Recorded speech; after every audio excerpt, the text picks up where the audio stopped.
वेतन से आय का अर्थ यानी meaning of income from salary. कोई भी इनकम सैलरी से हो रहा है उसका मतलब क्या होता है। वेतन से आय का तात्पर्य किसी भी कर्मचारी को नियोक्ता या मालिक से मिलने वाली सभी प्रकार की सुविधाओं या भुगतान से है। यहाँ आपको समझना है कि कोई भी व्यक्ति है कहीं पे काम कर रहा है तो वह व्यक्ति कहा जाएगा कर्मचारी, और कोई भी कर्मचारी जहाँ काम करता है, जिस व्यक्ति के अंडर में काम करता है, जिसके व्यवसाय में काम करता है, उस व्यक्ति को नियोक्ता यानी मालिक कहा जाता है। तो उस कर्मचारी को उस मालिक के द्वारा जो कुछ भी भुगतान होगा, यानी जो भी भुगतान प्राप्त होगा, जो धन प्राप्त होगा या जो कुछ भी सुविधाएं प्राप्त होंगी, उसे कहा जाता है वेतन से आय। आपको यहां समझना है कि किसी कर्मचारी को उसके मालिक के द्वारा जो मिलता है उसे वेतन कहा जाता है, और उस वेतन में जो उसे कोई भी कर्मचारी है उसे पैसा मिल सकता है और अन्य सुविधाएं भी मिल सकती हैं, जैसे कैंटीन में खाना खाने की सुविधा मिल जाती है और भी भत्ते मिल जाते हैं। तो उनकी चर्चा हम लोग आगे विस्तार से करेंगे। तो आपको यहाँ पे ये समझना है कि किसी भी कर्मचारी को उसके मालिक के द्वारा जो भी सुविधा मिलेगा वही वेतन है या फिर जो भुगतान मिलेगा, जिस पर भारतीय आयकर अधिनियम 1961 के अनुसार कर का निर्धारण किया जाता है। और जो कोई भी इनकम होता है सैलरी के रूप में किसी भी एम्प्लॉय को यानी कर्मचारी को, उस पर ही क्या होता है, सैलरी के द्वारा जो भी टैक्स बनते हैं उस पर आयकर क्या करता है, टैक्स लगाता है। किसके अनुसार, आयकर अधिनियम 1961 के अनुसार, चाहे वह सुविधा मौद्रिक हो या फिर गैर मौद्रिक।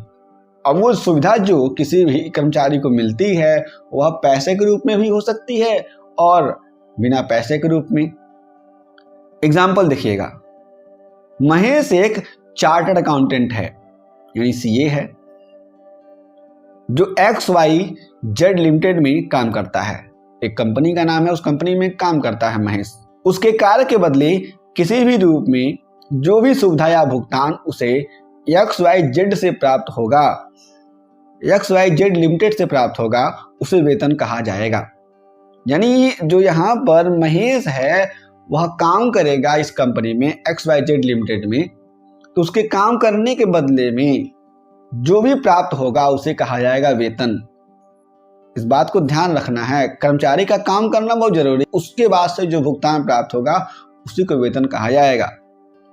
किसी भी भुगतान या सुविधा को वेतन के रूप में गणना करने से पहले निम्न बातों का ध्यान रखना अति आवश्यक है।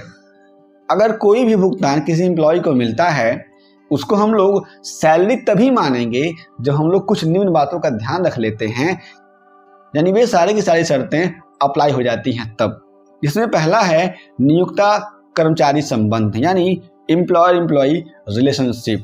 भारतीय आयकर अधिनियम 1961 के अनुसार केवल उसी भुगतान को वेतन माना जाएगा जो किसी कर्मचारी को उसके नियोक्ता के द्वारा उसकी सेवाओं के बदले मिले।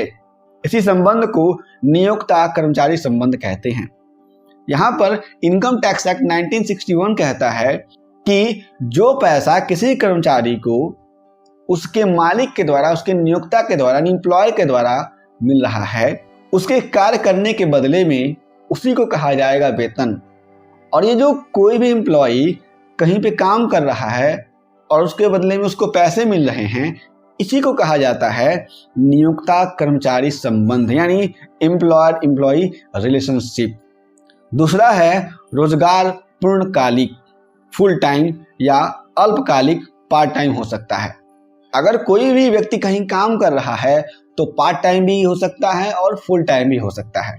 यदि कोई कर्मचारी एक से अधिक नियोक्ताओं के पास अपनी सेवा देता है, यानी एक से अधिक मालिकों के पास काम करता है या फिर एक से अधिक कंपनियों में काम करता है या फिर एक से अधिक बिजनेस में काम करता है, अर्थात कार्य करता है, तो उस अवस्था में प्रत्येक नियोक्ता के द्वारा मिलने वाला भुगतान वेतन की श्रेणी में आएगा।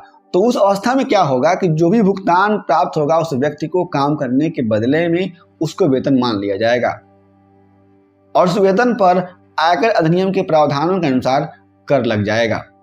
इस बात को आपको समझना है।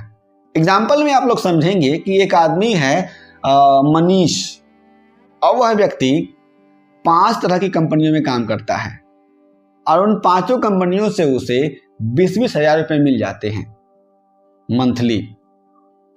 तब क्या होता है, वो महीने का 1 लाख रुपए कमा रहा है। जो भी उसको 5 कंपनियों से पैसे मिलेंगे 20-20 हजार रुपए, क्या किया जाएगा, सारे के सारे पैसों को सैलरी में ऐड कर लिया जाएगा, भले ही वो पार्ट टाइम हो। इस बात को आपको समझना है। तीसरा है वेतन का त्याग। यदि किसी नियोक्ता के द्वारा देय वेतन को कर्मचारी के द्वारा त्याग दिया गया है, अर्थात नहीं लिया गया है, कर्मचारी ने कहा नहीं यार मेरे पास बहुत पैसे हैं, इस महीने का हम लोग वेतन नहीं लेंगे, तब उस श्रेणी में निर्धारित भुगतान को कर दायित्व की श्रेणी में शामिल किया जाएगा। तब भी क्या होगा कि जो वेतन कर्मचारी ने नहीं लिया उसको भी क्या किया जाएगा, उस कर्मचारी के वेतन में शामिल किया जाएगा। यहां हम लोग समझेंगे साधारण शब्दों में एग्जाम्पल के साथ। यदि किसी कर्मचारी का वेतन 20 हजार रुपए है, लेकिन उसने उस वेतन को अपने लिए न लेकर किसी संस्था को दान कर दिया, तो उस स्थिति में संस्था को भुगतान राशि वेतन नहीं माना जाएगा, परंतु इसको उस कर्मचारी की आय मानकर आयकर अधिनियम की धारा 80G में कर्मचारी को उतने भुगतान तक का छूट दे दिया जाएगा। इस बात को आपको समझना है और ध्यान रखना है हमेशा के लिए। इनकम टैक्स के पॉइंट ऑफ व्यू से बहुत ही इंपॉर्टेंट है ये। चौथा है वेतन का समर्पण, यानी सरेंडर ऑफ सैलरी। यदि कोई कर्मचारी प्राप्त वेतन को अपनी इच्छा अनुसार केंद्रीय सरकार को दे देता है, तो उस स्थिति में देय राशि को वेतन नहीं माना जाएगा। कोई भी कर्मचारी है अपनी इच्छा अनुसार कहता है कि केंद्र सरकार आप मेरे पैसे ले लो, मैं दान कर दिया हूं, तो क्या होगा, उस कंडीशन में उसको सैलरी नहीं माना जाएगा, उस व्यक्ति की सैलरी में उसको इंक्लूड नहीं किया जाएगा। जैसे मान लीजिए कोई भी एक लेडी हैं, उनका नाम श्वेता है, वे 2 लाख रुपए कमाती हैं महीने का। 1 लाख रुपए क्या करती हैं, केंद्र सरकार किसी फंड में, पीएम केयर फंड में दान कर देती हैं। तो उन्होंने जो 1 लाख रुपए दान किया उसको उनकी सैलरी में इंक्लूड नहीं किया जाएगा जब कभी भी सैलरी का कंप्यूटेशन होगा। इस बात को ध्यान में रखना है। 5वां है कर मुक्त वेतन, यानी tax free and paid by employ, salary paid tax free. यदि कर्मचारी को प्राप्त वेतन पर नियोक्ता ने कर अदा कर दिया है, अर्थात नियोक्ता ने कर का भार वहन कर लिया है, तो इस दशा में कर्मचारी को कर नहीं देना होगा, यह कर मुक्त वेतन माना जाएगा। यानी जो भी कर्मचारी है उसके जो भी टैक्स के पैसे हैं, टैक्स जो भी देना है कर्मचारी को, देने से पहले उसके मालिक ने ही टैक्स भर दिया, तो उस कंडीशन में क्या होगा कि उस व्यक्ति को उस पर टैक्स नहीं देना होगा और उसके इनकम में वह जो टैक्सेबल इनकम है उसमें कैलकुलेट नहीं होगा जब उसको वहां पर वेतन मिलेगा, सैलरी मिलेगी। तो हम समझते हैं वेतन का आशय क्या होता है इनकम टैक्स के अकॉर्डिंग, और वेतन में कौन कौन सी चीजें सम्मिलित होती हैं। क्योंकि इनकम टैक्स ने जो भी डेफिनेशन दिया है सैलरी का, वह डेफिनेशन ऐसा है कि वह डेफिनेशन इंक्लूसिव डेफिनेशन है, उसमें बहुत सारी चीजें जुड़ी हुई हैं, तो हम लोग उनको समझ लेते हैं। भारतीय आयकर अधिनियम 1961 के अनुसार कर्मचारी को प्राप्त मौद्रिक और गैर मौद्रिक प्रकार की सुविधाओं को वेतन माना जाएगा। इनकम टैक्स एक्ट ये कहता है 1961। अधिनियम की धारा 17(1) के अनुसार वेतन में सम्मिलित हैं। अब जो इनकम टैक्स एक्ट है उसका सेक्शन 17 सबसेक्शन 1 है, उसमें क्या कहा गया, कौन कौन सी चीजें सम्मिलित हैं उसको हम लोग समझ लेते हैं। पहला है मूल वेतन, बेसिक सैलरी। दूसरा है ग्रेड पे। तीसरा है बोनस। चौथा है कमीशन। 5वां है शुल्क यानी फीस। 6वां है बकाया वेतन यानी अरियर्स ऑफ सैलरी। 7वां है अग्रिम वेतन यानी एडवांस सैलरी। 8वां है महंगाई भत्ता यानी डियरनेस अलाउंस। 9वां है महंगाई वेतन यानी डियरनेस पे। 10वां है नगर क्षतिपूर्ति भत्ता यानी सिटी कंपनसेटरी अलाउंस। 11वां है अंतरिम राहत यानी एंटरिम रिलीफ। 12वां है विक्रय पर कमीशन यानी कमीशन ऑन सेल मिल रहा है। 13वां है चिकित्सा भत्ता यानी मेडिकल अलाउंस। 14वां है पर्वतीय भत्ता यानी हिल एरिया अलाउंस। 15वां है मकान किराया भत्ता यानी हाउस रेंट अलाउंस जो मिलते हैं लोगों को। 16वां है जनजाति क्षेत्र भत्ता यानी ट्राइबल एरिया अलाउंस। 17वां है मनोरंजन भत्ता यानी इंटरटेनमेंट अलाउंस। 18वां है शिक्षा भत्ता यानी एजुकेशन अलाउंस। 19वां है अनुलाभों की कर योग्य राशि यानी टैक्सेबल अमाउंट ऑफ परक्यूजिट्स। अब ये परक्यूजिट्स क्या होते हैं उसको हम लोग अलग से डिटेल में समझेंगे और जानेंगे। 20वां है सीमांत लाभों की कर योग्य राशि यानी taxable amount of fringe benefits, इसको भी हम लोग समझेंगे फ्रिंज बेनिफिट्स क्या होता है। 21वां है नियोक्ता का प्रमाणित भविष्य निधि में अंशदान 12% से अधिक रकम पर। अब यहाँ पर अंशदान क्या होता है उसको भी हम लोग समझेंगे। 22वां है प्रमाणित भविष्य निधि पर ब्याज 9.5% से अधिक रकम पर। 23वां है वेतन के स्थान पर लाभ यानी profit in lieu of salary, इसको भी हम लोग अलग से समझेंगे विस्तार से।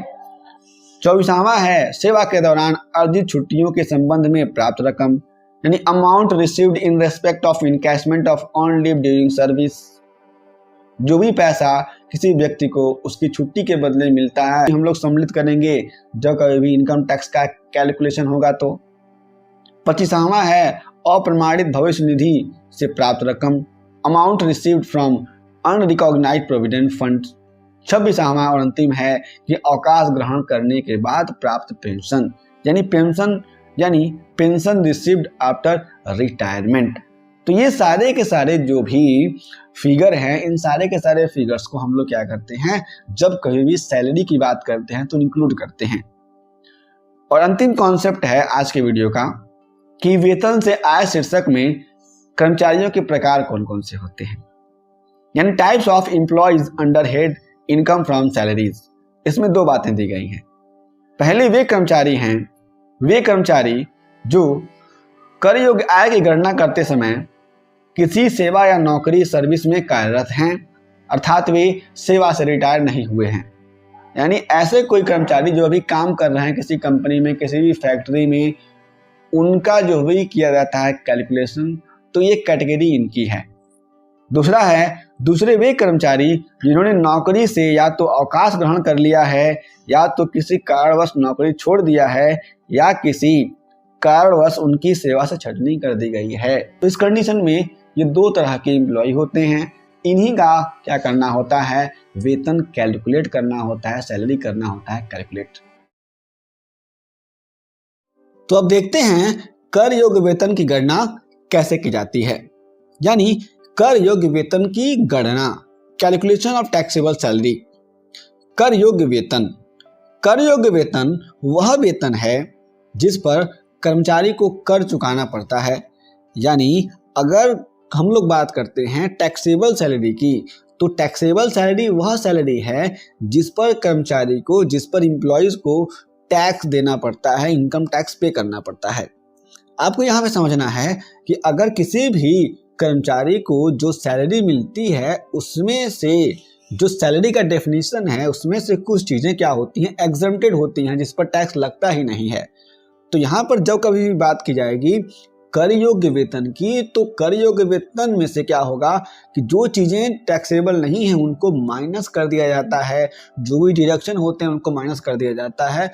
तो एक शेष रूप में जो सैलरी मिलती है किसी भी एम्प्लॉय को, उस पर जो टैक्स लगता है उसी की बात यहाँ पे की जाएगी और समझी जाएगी। वेतन शीर्षक के अंतर्गत कर योग्य वेतन की गणना विधि, यानी process of computation of taxable salary under head salaries. एक वेतन भोगी कर्मचारी को अपने नियोक्ता से नकद प्राप्तियों के अतिरिक्त जो भी सुविधाएं या वेतन के स्थान पर लाभ प्राप्त होते हैं उन्हें कर योग्य वेतन की गणना करते समय ध्यान में रखा जाता है। यानी यहाँ पे कहा गया है कि अगर कोई भी कर्मचारी है, उस कर्मचारी को उसके नियोक्ता यानी उसके मालिक, जिसको एम्प्लॉयर भी कहा जाता है अंग्रेजी में, उसके द्वारा जो भी पैसा प्राप्त होता है नकद में, हर महीने सैलरी मिलती है, वह सैलरी, उसके बाद भी जो सुविधाएं मिलती हैं और कभी कभी वेतन के स्थान पर कुछ लाभ प्राप्त होते हैं, तो सबको इंक्लूड किया जाता है, सबको एक साथ रखा जाता है, जोड़ा जाता है। क्या करते समय? जब कभी भी सकल वेतन की गणना की जाती है। तो जो निम्न हैं, हम समझेंगे कि जब कभी भी कर योग्य वेतन की गणना की जाएगी तो क्या क्या ध्यान में रखा जाएगा। तो कर योग्य वेतन की गणना का स्टेप कुछ इस प्रकार से है। पहला, सकल वेतन की गणना करना, यानी कंप्यूटेशन ऑफ ग्रॉस सैलरी।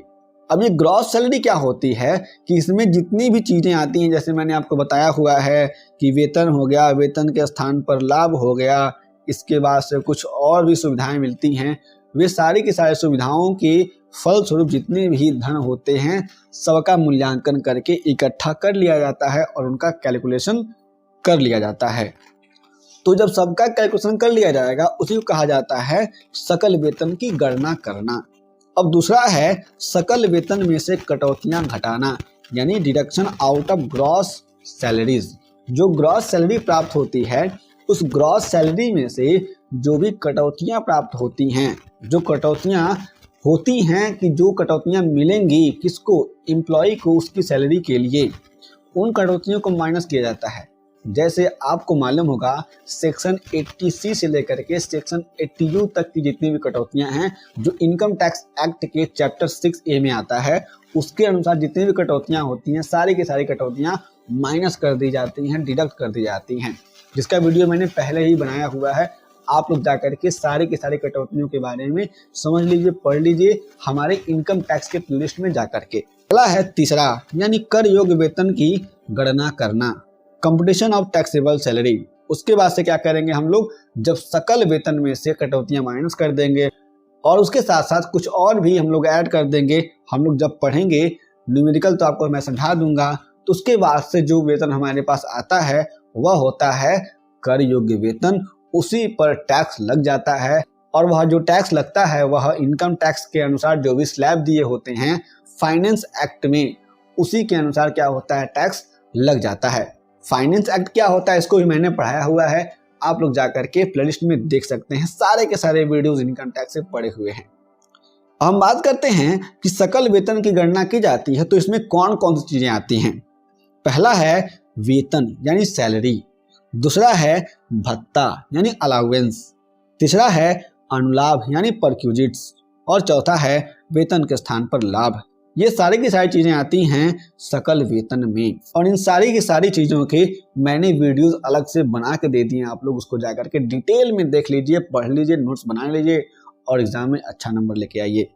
हम बात करेंगे इस वीडियो में डिटेल में कि वेतन में कौन कौन सी चीजें शामिल हैं, उसको हम लोग देखेंगे। जो मैंने यहाँ पे पहला कहा है कि सकल वेतन के जो प्रकार होते हैं वे पहला प्रकार उसमें से है कि वेतन यानी सैलरी। तो वेतन यानी सैलरी में कुछ चीजें जो हैं 14 प्रकार की चीजें यहाँ पे दी गई हैं। आपके बीकॉम के सिलेबस के अकॉर्डिंग उनको मैं बता देता हूँ और समझा देता हूँ। पहला है मूल वेतन या मजदूरी यानी बेसिक सैलरी और वेजेस। अगर कोई भी कंपनी में काम कर रहा है व्यक्ति यानी ऑफिशियल काम कर रहा है उसको सैलरी दी जाती है और कोई भी कारखाने में काम कर रहा है उसको वेज दिए जाते हैं, तो वेज और सैलरी दोनों। दूसरा है बोनस, जो भी किसी भी कर्मचारी को बोनस दिया जाता है वो बोनस भी आएगा। तीसरा है कमीशन, फीस एवं अंतरिम राहत यानी commission, fees and interim relief.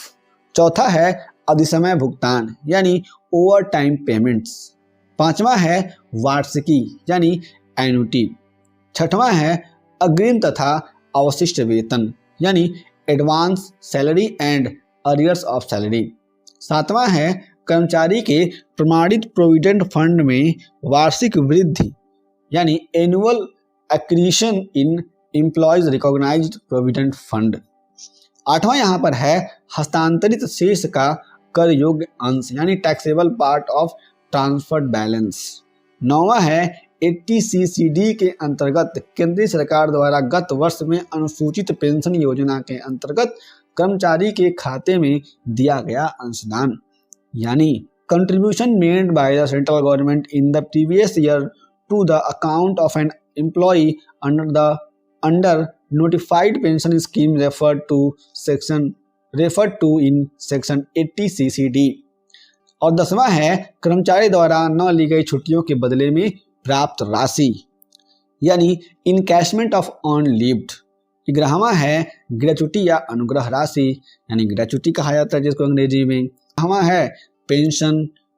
13वां है सेवा से छटनी होने पर प्राप्तियां, कंपनसेशन ऑन रिट्रेंचमेंट। और 14वां है स्वैच्छिक अवकाश ग्रहण पर प्राप्त राशि, यानी amount received on voluntary retirement.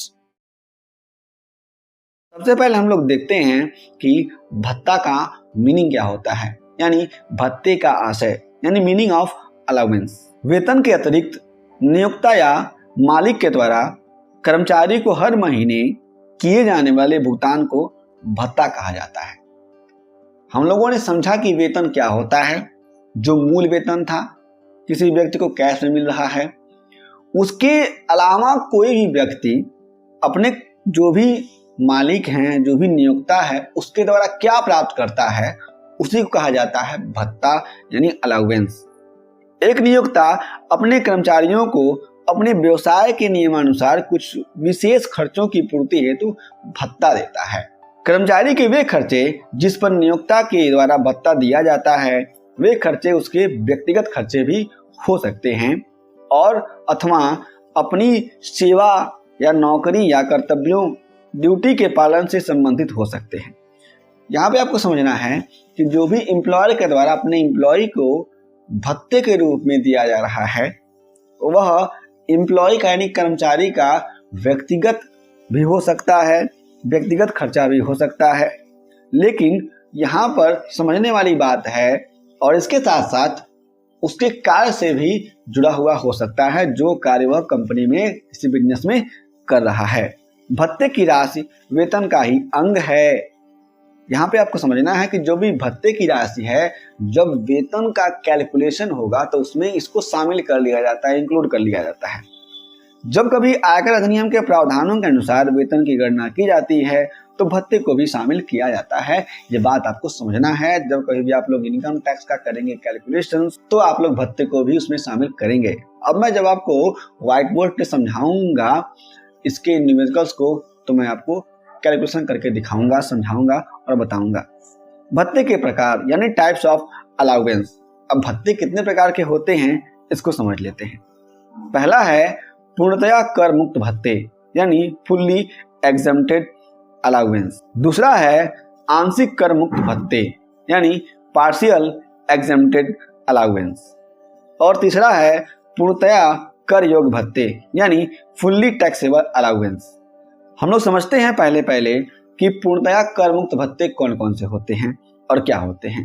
पूर्णतया कर मुक्त भत्तों से आशय उन भत्तों से है जो दूसरी तरह से भारतीय आयकर अधिनियम के अनुसार कर मुक्त होते हैं, यानी जिस पर इनकम टैक्स नहीं लगता है।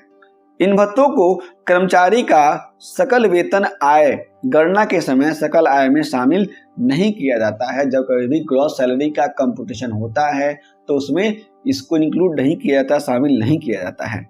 यदि भत्ते की पूर्ण राशि जिस उद्देश्य के लिए प्राप्त हुई है उस उद्देश्य हेतु पूर्ण व्यय नहीं की गई है, तो भत्ते की जो राशि कर्मचारी द्वारा व्यय नहीं की गई है उसको उस कर्मचारी के सकल आय में शामिल किया जाता है। यानी अगर किसी भी एम्प्लॉय को यानी कर्मचारी को उसके मालिक के द्वारा भत्ते के रूप में कुछ राशि प्राप्त होती है, मान लीजिए 2000 रुपये प्राप्त हो गया, उसमें से उस व्यक्ति ने क्या किया, 1500 रुपये तो खर्च कर दिया जिस कार्य के लिए भत्ता मिला हुआ है, लेकिन 500 रुपये उसने खर्च नहीं किया। तो जो 500 रुपये उसने खर्च नहीं किया हुआ है उसको उसकी सैलरी में इंक्लूड कर लिया जाता है। स्पष्ट न हो कि कर्मचारी ने इन भत्तों की कितनी राशि व्यय कर दी है, तो यह माना जाता है कि कर्मचारी को जो रकम प्राप्त हुई थी वह पूर्ण राशि उसने व्यय कर दिया है।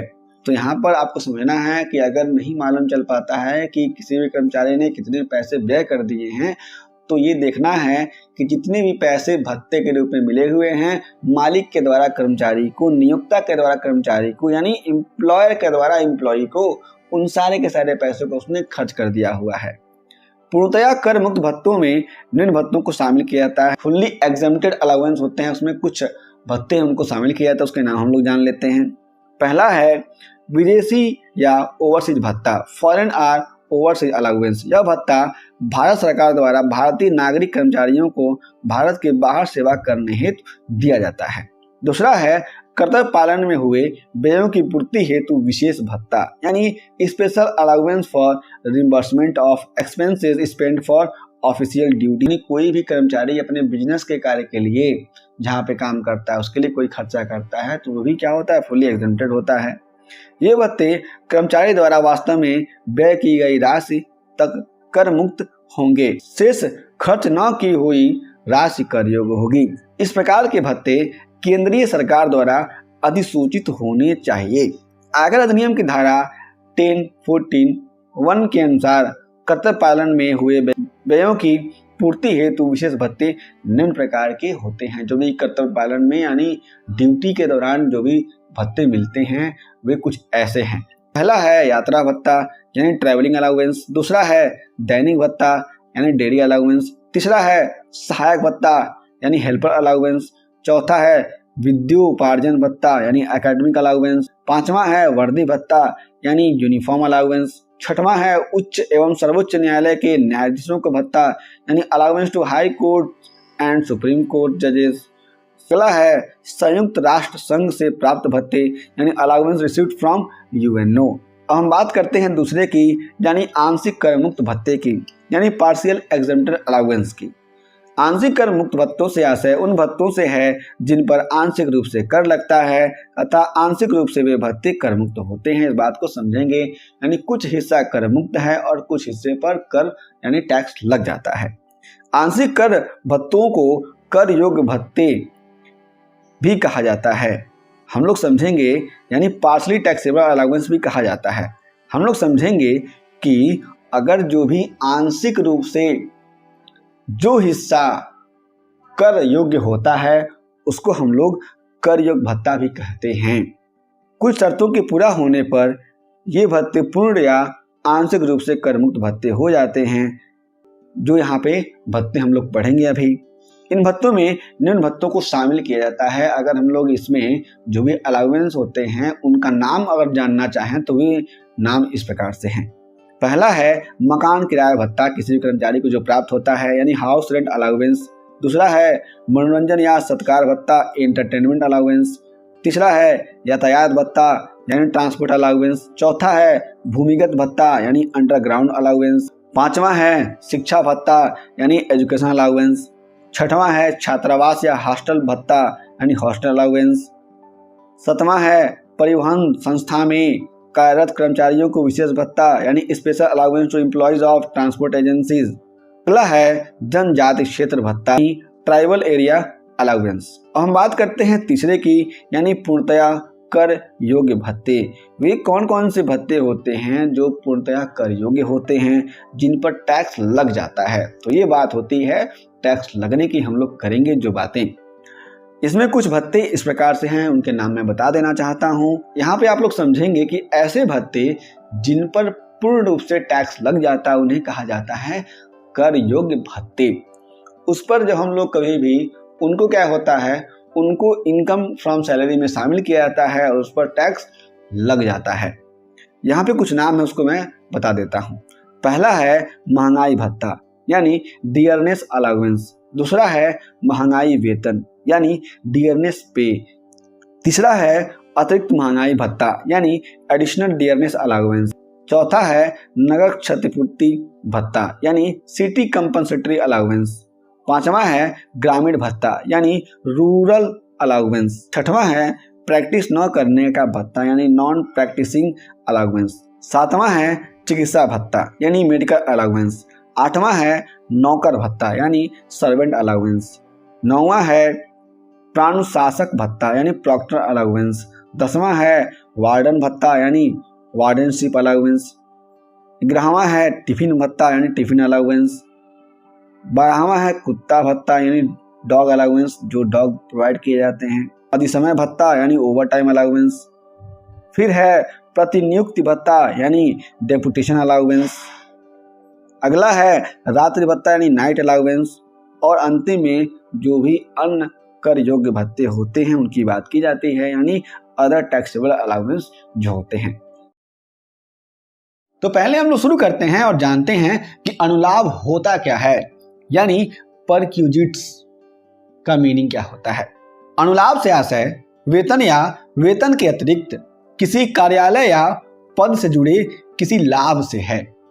यानी अनुलाभ का मतलब आपको यह समझना है कि कर्मचारी को, कोई भी कर्मचारी यानी एम्प्लॉय है, उसको किसी कंपनी में कार्य करने के बदले में जो भी सैलरी मिल रही है, जो भी उसको मंथली पेमेंट मिल रहा है, उस मंथली पेमेंट के अलावा अलग से कुछ मिलता है उस पद पर, तो उसे हम लोग कहते हैं अनुलाभ, जो किसी व्यक्तिगत लाभ को दर्शाता है।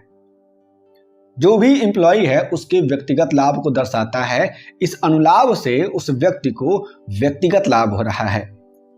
अनुलाभों में व्ययों की क्षतिपूर्ति को शामिल नहीं किया जाता है, और जो अनुलाभ होते हैं उसमें जो भी व्यय होते हैं उनको, जो उन पर क्षतिपूर्ति हो रही है, उसको शामिल नहीं किया जाता है। अनुलाभ एक नियोजक के द्वारा अपने कर्मचारी को उससे बिना कुछ धन लिए तैयार या रियायत पर दी गई सुविधाएं हैं।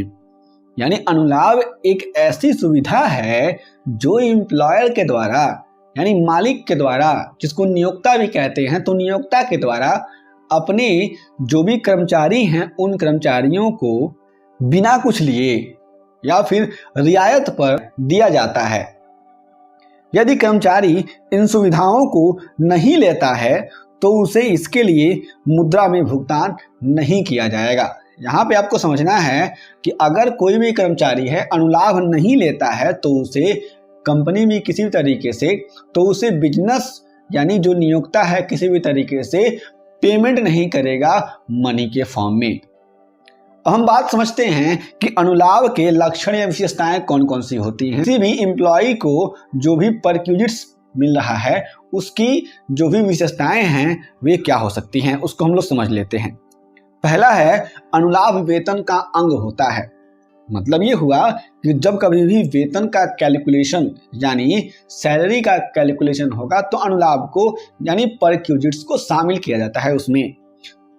दूसरा है अनुलाभ नियोक्ता द्वारा कर्मचारी को नकद या वस्तु रूप में दिया जा सकता है, और जो अनुलाभ है वह कर्मचारी को नगद रूप में यानी पैसे के फॉर्म में और वस्तुओं के रूप में भी दिया जा सकता है। तीसरा है अनुलाभ का एक विशेष लक्षण यह है कि कर्मचारी के पास इसे प्राप्त करने का अधिकार होता है। और चौथा है अनुलाभ नियोक्ता द्वारा दी गई सुविधा का मूल्य उस सीमा तक व्ययों को घटाने के बाद शेष राशि के सकल वेतन में सम्मिलित किया जाता है। और इसमें हमारा पांचवा लक्षण है कि अनुलाभ में किसी भी तरह के व्ययों की क्षतिपूर्ति सम्मिलित नहीं होती है। यानी अगर कोई भी कंपनी ने खर्चे किए हैं उन खर्चों की क्षतिपूर्ति के लिए अनुलाभ नहीं देती है कोई भी कंपनी या फिर कोई भी नियोक्ता। हम बात करते हैं अनुलाभों की कर योग्यता की, यानी चार्जेबिलिटी ऑफ परक्यूजिट्स। जो भी परक्यूजिट्स हैं उनकी चार्जेबिलिटी क्या हो सकती है, यानी जो अनुलाभ हैं वे कर योग्यता क्या दर्शाते हैं। अनुलाभ कर्मचारी के लिए तभी कर योग्य होंगे जबकि, यानी कोई भी अनुलाभ किसी भी कर्मचारी के लिए कर योग्य यानी टैक्सेबल तभी होंगे, तभी उस कर्मचारी को उन अनुलाभों पर टैक्स पे करना पड़ेगा जब। इसमें पहला है नियोजक द्वारा ही कर्मचारी को प्रदान किए गए हों, यानी जो अनुलाभ होता है वह नियोजक यानी नियोक्ता के द्वारा ही कर्मचारी को प्रदान किए गए हों। दूसरा है अनुलाभ केवल तभी तक कर योग्य होगा जब यह कानूनी रूप से उत्पन्न हुआ हो। किसी भी कर्मचारी के द्वारा अपने नियोक्ता की अनुमति के बिना लिया गया अनाधिकृत लाभ इस अधिनियम के अंतर्गत अनुलाभ के रूप में नहीं माना जा सकता है। यानी कहने का मतलब है कोई भी एम्प्लॉई है उसने अपने नियोक्ता की इजाजत के बगैर ही कोई भी सुविधा ले लिया किसी भी कंपनी से तो उसको अनुलाभ नहीं माना जा सकता है। तीसरा है अनुलाभ सेवा की अवधि यानी ड्यूरेशन ऑफ सर्विस में दिया जाता है। सेवा के बाद जो भी बेनिफिट मिलेगा किसी भी एम्प्लॉय को वह अनुलाभ यानी परक्विजिट्स नहीं कहा जाएगा। चौथा है अनुलाभ का संबंध सीधा नौकरी से होना चाहिए और जो अनुलाभ है उसका संबंध सीधा नौकरी से होता है। पांचवा है अनुलाभ को कर्मचारी के व्यक्तिगत लाभ के लिए दिया गया हो और जो भी अनुलाभ है वह कर्मचारी के व्यक्तिगत लाभ के लिए दिया जाता है, उसके बिजनेस के लाभ के लिए नहीं। और छठवां यानी अंतिम है कि अनुलाभों को कर योग्य होने के लिए आवश्यक नहीं है कि नियोक्ता के द्वारा इस संबंध में कोई शर्तें या समझौता किया जाए। यानी टैक्सेबिलिटी का मतलब ये नहीं है कोई भी अनुलाभ टैक्सेबल होगा इस अवस्था में नहीं कि उसके लिए कोई भी जो भी एम्प्लॉयर है उसने क्या किया है, कोई एग्रीमेंट किया है किसी भी, यानी कोई भी शर्तें रखी हैं, समझौता किया है किसी भी एम्प्लॉय के साथ किसी भी एम्प्लॉयर ने। हम बात करते हैं अनुलाभों के रूप की यानी फॉर्म्स ऑफ परक्विजिट्स की, जिसमें 3 बातें बताई गई हैं, उसको हम लोग समझ लेते हैं। पहला है नगद के रूप में, यानी अनुलाभ जो है नगद के रूप में दिया जा सकता है इन टर्म्स ऑफ कैश। मूल वेतन, बोनस, कमीशन, भत्ते ये सारे के सारे क्या होते हैं, कैश के रूप में दिए जाने वाले अनुलाभ होते हैं किसी भी कर्मचारी को। दूसरा है वस्तु या सेवा के रूप में in terms of goods and services, जैसे आवासीय सुविधा यानी हाउस की सुविधा, कार की सुविधा, कार्यालय में नौकर की सुविधा इत्यादि। और तीसरा है कर्मचारी के दायित्वों का नियोक्ता द्वारा भुगतान, यानी कोई भी दायित्व हैं, यानी कोई भी लोन वगैरह लिया है किसी भी कर्मचारी ने, उनका भुगतान एम्प्लॉयर यानी नियोक्ता कर देता है। तो ये भी क्या होता है, परक्विजिट्स का पेमेंट हो सकता है। किस फॉर्म में, इस फॉर्म में भी पेमेंट किया जा सकता है परक्विजिट्स का किसी भी एम्प्लॉयर के द्वारा उसके एम्प्लॉय को। हम बात करते हैं अनुलाभों के उदाहरण की, यानी कौन कौन सी सुविधाएं दी जा रही हैं अनुलाभों के रूप में, उसके नाम जान लेते हैं। अनुलाभों तथा सुविधाओं के उदाहरण, जिसमें कुल 10 बातें बताई गई हैं, इन सबको समझ लेते हैं। पहला है कर्मचारी को दी गई यातायात, टूर एवं यात्रा की सुविधा। दूसरा है कर्मचारियों के रहने हेतु मकान की सुविधा। तीसरा है नियोक्ता द्वारा मनोरंजन पर किए गए व्यय। चौथा है नियोक्ता द्वारा किए गए कर्मचारियों के कल्याण पर व्यय। पांचवा है अतिथि गृह या अवकाश गृहों की सुविधा। छठवां है कोई भेंट यानी उपहार दिया जा रहा है। सातवां है छात्रवृत्तियां।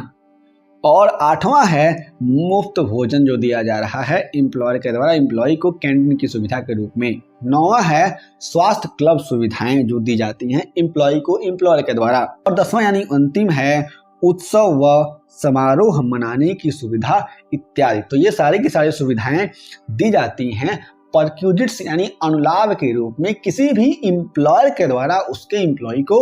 हम लोग इसको समझेंगे कि यह क्या है, अनुलाभ है। हम बात करते हैं अनुलाभों के प्रकार की। अनुलाभों के प्रकार क्या क्या होते हैं उसको समझ लेते हैं। अनुलाभों के प्रकार यानी टाइप्स ऑफ परक्विजिट्स, जिसमें कुल 4 प्रकार इस तरीके से बताए गए हैं। पहला है सभी प्रकार के कर्मचारियों के लिए कर योग्य अनुलाभ यानी taxable perquisites for all employees, यानी कुछ ऐसे परक्विजिट्स होते हैं, कुछ ऐसे अनुलाभ होते हैं तो जितने भी प्रकार के कर्मचारी होते हैं, चाहे वो सरकारी कर्मचारी हों या फिर गैर सरकारी कर्मचारी हों, सभी के लिए टैक्सेबल हो जाते हैं वे। दूसरा है विशिष्ट कर्मचारियों के लिए कर योग्य अनुलाभ, कुछ विशिष्ट कर्मचारी हैं उनके लिए कर योग्य अनुलाभ। Taxable perquisites for specific employees.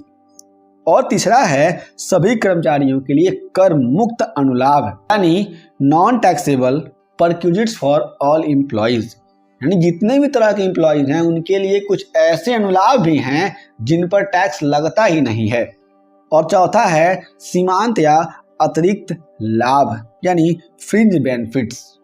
तो हम लोग क्या करेंगे, ये जो हमने प्रकार समझे हैं इन प्रकारों को हम लोग अलग से वीडियो में समझ लेंगे, क्योंकि इन प्रकारों में बहुत सारे ऐसे ऐसे अनुलाभों के नाम हैं जिनको हमको डिटेल में समझना पड़ेगा। उसके लिए मैं उन सभी को अगर शामिल करता हूं इस वीडियो में तो वीडियो बहुत बड़ा हो जाएगा और लेंदी हो जाएगा।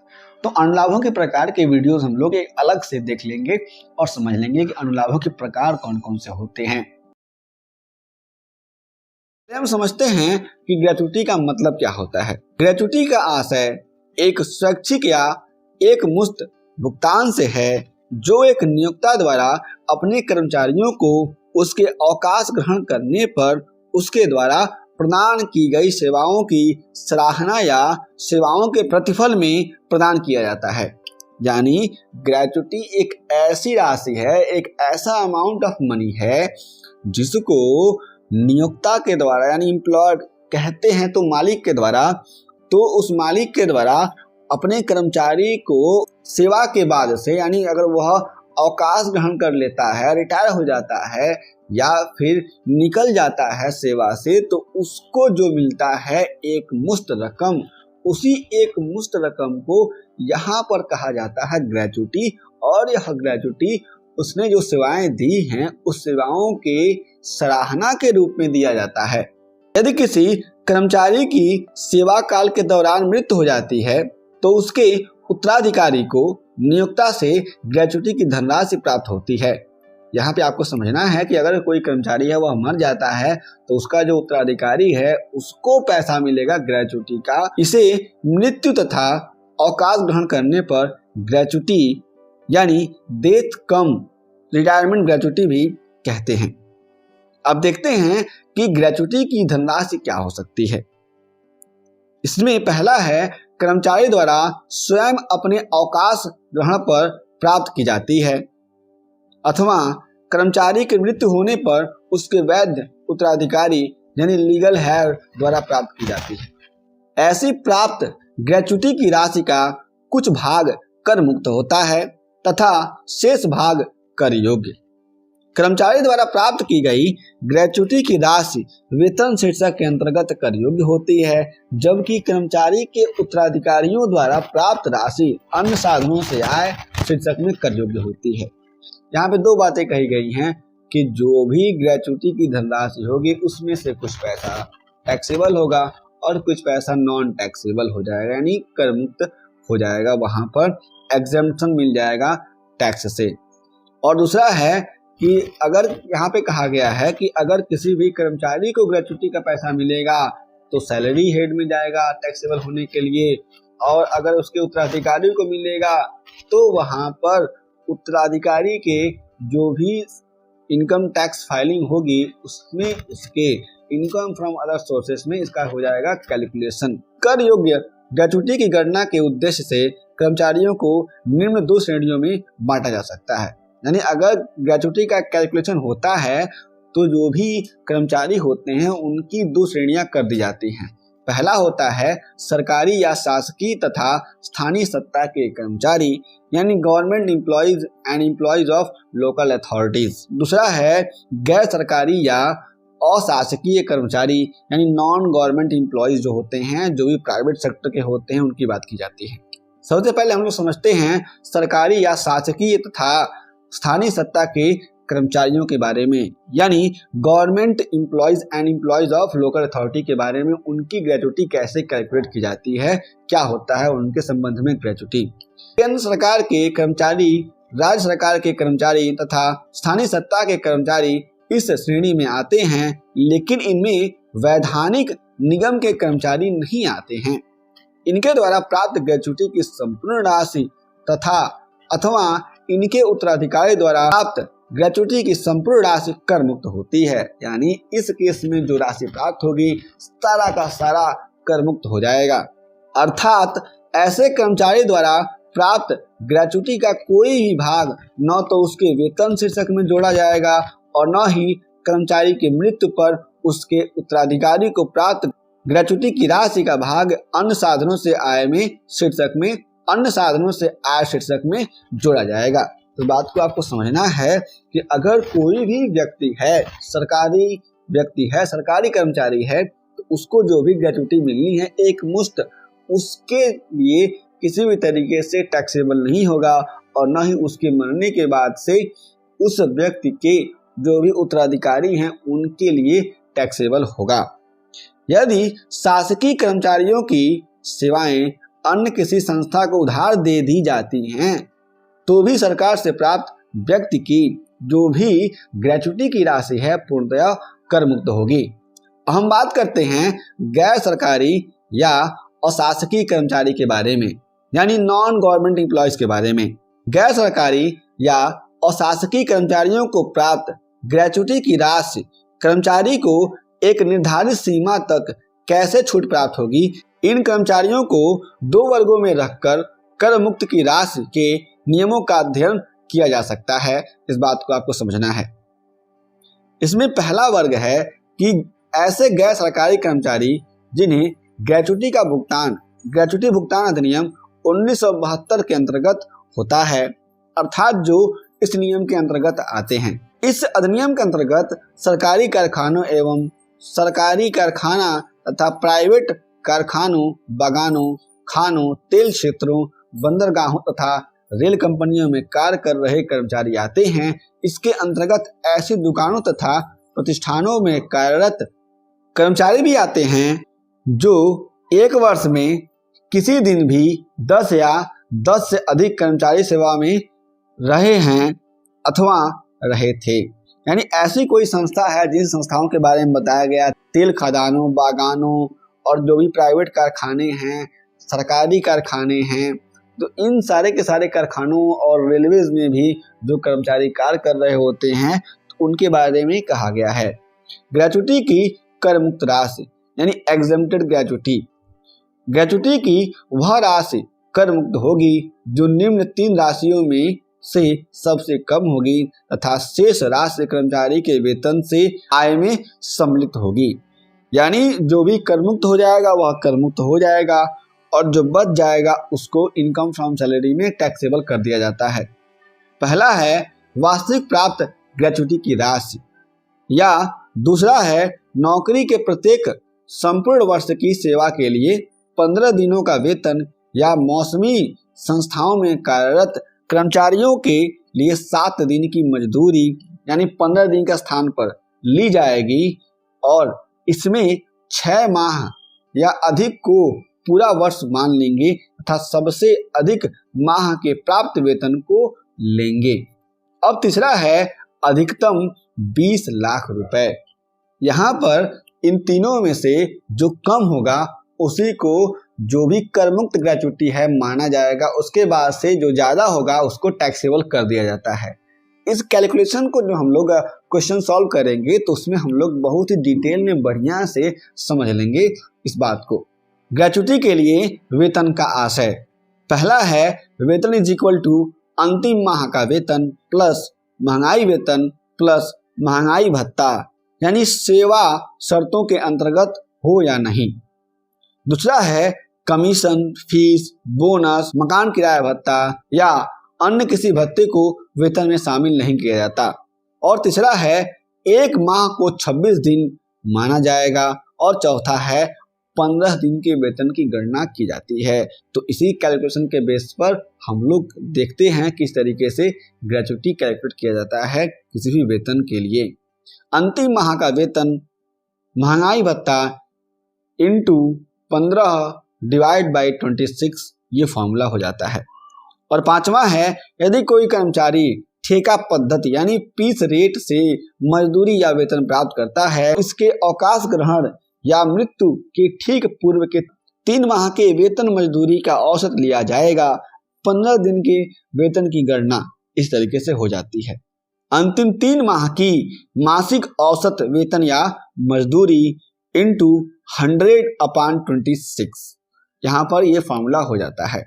यदि आपको इसमें कोई भी दिक्कत हो इनकम टैक्स में तो हमें जरूर बताएं, हम आपके सभी प्रश्नों का उत्तर जरूर देंगे। और जो भी कॉन्सेप्ट थोड़े न्यूमेरिकल टाइप्स के हैं उसको हम लोग एक अलग से सेपरेट वीडियोस में, जो हम लोगों का न्यूमेरिकल वीडियोस होगा उसमें हम लोग समझ लेंगे, जान लेंगे। उस वीडियो को देखने के बाद से आपको सारी की सारी क्लैरिटी हो जाएगी किसी भी टॉपिक से जो भी जुड़ा हुआ है आपके प्रश्नों से। सबसे पहले देखते हैं पेंशन किसे कहते हैं। पेंशन वह राशि है जो कर्मचारी को उसके नियोक्ता द्वारा उसके अवकाश ग्रहण या उसकी मृत्यु के बाद उसकी सेवाओं के बदले उसके या उसके परिवार को प्रतिमाह दी जाती है। यहाँ पर समझना है कि अगर कोई भी कर्मचारी है, उस कर्मचारी को उसके नियोक्ता यानी उसके मालिक, जिसको एम्प्लॉयर कहा जाता है, उसके द्वारा उसके अवकाश ग्रहण करने के बाद, यानी वह रिटायर्ड हो जाता है तब, या फिर उसकी मृत्यु हो जाती है, तो उस अवस्था में उसको, यानी अगर वो रिटायर होगा तो उसको, और मर जाएगा तो उसके परिवार वालों को प्रतिमाह जो रकम दी जाती है, जो भी कार्य यानी जो भी सेवा उसने दिया हुआ है, कार्य किया हुआ है उस कंपनी में, उस कार्य या सेवा के बदले में, तो उसी को कहा जाता है, क्या कहा जाएगा? पेंशन कहा जाएगा। एग्जाम्पल आप लोग समझिएगा कि अगर कोई भी एक व्यक्ति है जिसका नाम है नरेश, उसने 40 साल तक किसी कंपनी में, चाहे वो सरकारी हो या गैर सरकारी हो, काम किया, उसके बाद से वह रिटायर हो गया 65 साल की आयु में, तो उसके बाद से उसे जो भी प्रतिमाह कुछ फंड मिलेगा उसी को पेंशन कहा जाएगा, उसकी सेवाओं के बदले में। और दूसरा एग्जाम्पल है कि एक आदमी है मुकेश, वह काम कर रहा है कहीं पे और उसकी मृत्यु हो गई किसी एक्सीडेंट में। उसकी मृत्यु के बाद उसने जितना काम किया है उस कार्य के बदले उसके परिवार वालों को प्रतिमाह जितना मिलेगा उसी को पेंशन कहा जाएगा। कर्मचारी की मृत्यु के बाद दी जाने वाली पेंशन को परिवार पेंशन यानी फैमिली पेंशन कहा जाता है, और ऐसी स्थिति में यह पेंशन कानूनी उत्तराधिकारियों की अन्य साधनों से आय शीर्षक में कर योग्य होगी। यहाँ पे समझना ये है कि अगर कोई भी व्यक्ति है वह मर जाता है तो उसके बाद से, उसके मरने के बाद से जो पेंशन उसके परिवार वालों को दिया जाएगा उसे परिवार पेंशन यानी फैमिली पेंशन कहा जाएगा। इसके साथ साथ जो पेंशन उसके उत्तराधिकारियों को मिलेगा वह पेंशन जो व्यक्ति रिसीव करेगा उसके जो भी अन्य स्रोतों से आए यानी income from other sources section में हेड में क्या किया जाएगा? टैक्सेबल कर दिया जाता है। इनकम टैक्स एक्ट 1961 का प्रोविजन कहता है ये। जबकि कर्मचारी के अवकाश ग्रहण करने के बाद दी जाने वाली पेंशन वेतन शीर्षक के अंतर्गत कर योग्य होगी, और जो भी कर्मचारी है अगर वह रिटायर होता है, मरता नहीं है, तो उसके द्वारा जो पेंशन प्राप्त होगा रिटायरमेंट के बाद में उसको शामिल किया जाएगा किसमें? वेतन यानी सैलरी शीर्षक में। कर्मचारी को पेंशन प्रायः 2 रूपों में दी जाती है। अब ये 2 रूप कौन है? देखिए, पहला है गैर सारांशीकृत पेंशन और दूसरा है सारांशीकृत पेंशन। पहले हम समझते हैं गैर सारांशीकृत पेंशन यानी अनकम्यूटेड पेंशन। कर्मचारी द्वारा मासिक आधार पर या निश्चित समय समय पर प्राप्त पेंशन को गैर सारांशीकृत पेंशन कहते हैं। इसकी संपूर्ण राशि वेतन की आय शीर्षक में कर मुक्त होती है। यानी किसी भी कर्मचारी को क्या हो रहा है कि मासिक आधार पर हर महीने उसे पेंशन के पैसे मिल रहे हैं, तो उसे कहा जाता है गैर सारांशीकृत पेंशन। और उसके द्वारा जो यह पेंशन प्राप्त होता है वह जो भी वेतन से आए यानी इनकम फ्रॉम सैलरी सेक्शन है, हेड है, उसमें वह टैक्सेबल नहीं होता है, कर मुक्त होता है, यानी उसमें वह नॉन टैक्सेबल होता है। दूसरा है सारांशीकृत पेंशन यानी कम्यूटेड पेंशन।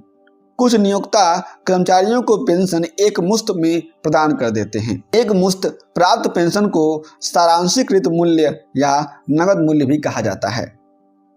यदि कोई कर्मचारी एक मुश्त पेंशन प्राप्त करता है तो कर्मचारी द्वारा प्राप्त एक मुश्त पेंशन का कुछ भाग कर मुक्त होता है और कुछ भाग कर योग्य होता है।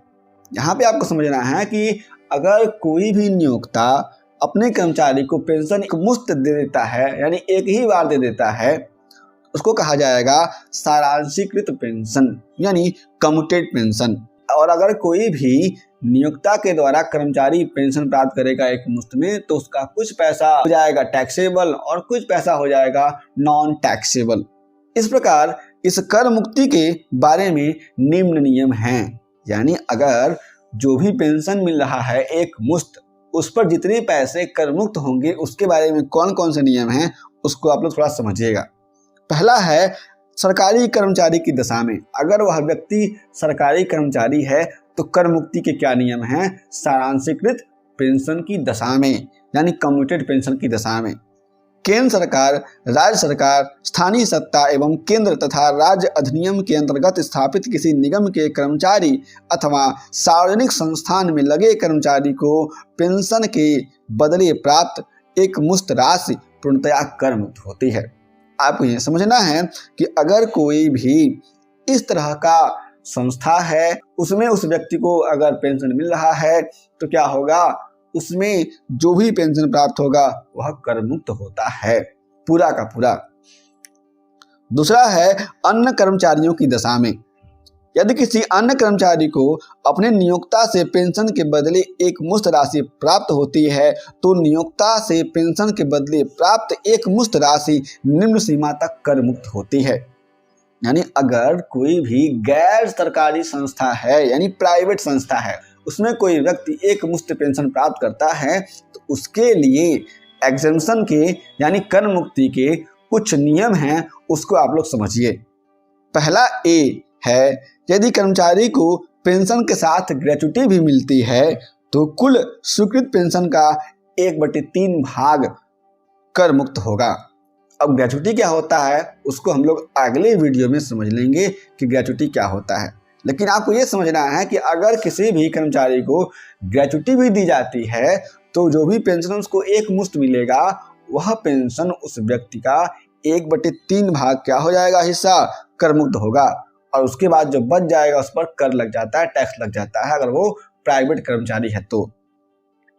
बी यानी दूसरा है, यदि पेंशन के साथ ग्रेच्युटी नहीं मिलती तो कुल स्वीकृत पेंशन का 1/2 भाग कर मुक्त होगा। अगर ग्रेच्युटी नहीं मिलती है तो 1/2 भाग कर मुक्त होगा। ये बात आप लोग समझेंगे।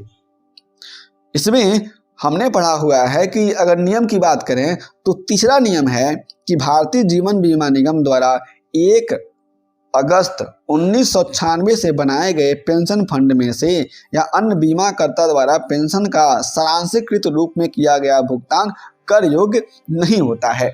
इसके लिए यह आवश्यक है कि कर्मचारी ने स्वयं फंड में अंशदान किया हो। इस बात को ध्यान रखना है अगर कभी भी आप लोग पेंशन का करेंगे कैलकुलेशन तो। पेंशन का कैसे होता है कैलकुलेशन, उसके फॉर्मूले को समझ लेते हैं हम लोग। स्वीकृत या कुल pension is equal to pension की एक मुश्त प्राप्त राशि या पेंशन का सारांशीकृत मूल्य, यानी commuted value of pension upon pension का सारांशीकृत भाग, यानी कम्यूटेड पार्ट ऑफ पेंशन। तो ये फॉर्मूला है कि स्वीकृत या कुल पेंशन निकालने का। देखते हैं कि भविष्य निधि यानी प्रोविडेंट फंड का मतलब क्या होता है, अर्थ क्या होता है। भविष्य निधि का साधारण अर्थ भविष्य के लिए धन को जमा करने या बचा कर रखने से है। यानी अगर धन को बचा करके भविष्य के लिए रखा जा रहा है या फिर जमा किया जा रहा है तो उसको हम लोग कहते हैं भविष्य निधि।